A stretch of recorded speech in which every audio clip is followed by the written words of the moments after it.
مسلمانان عالم کے لیے بہت ہی اچھی خبر اور شاندار خبر، خادم الحرمین الشریفین نے مسجد نبوی صلی اللہ علیہ وسلم کو 8 شوال بمطابق 31 مئی بروز اتوار سے کھولنے کی منظوری دے دی ہے۔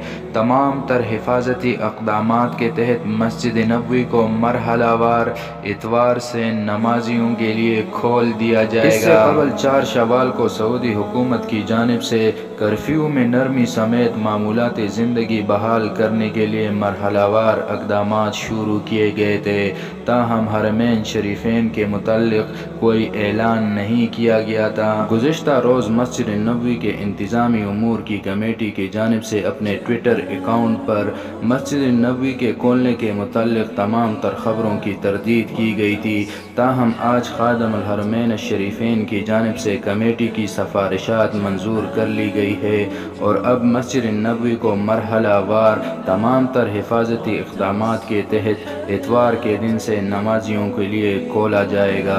یاد رہے، سعودی عرب کے وزارت مذہبی امور کی جانب سے مکہ مکرمہ کے علاوہ مملکت بھر کے تمام مساجد اتوار کے دن سے کھولے جانے کے متعلق اعلان کیا جا چکا ہے۔ اس ضمن میں تمام تر حفاظتی اقدامات اپنائے جا رہے ہیں۔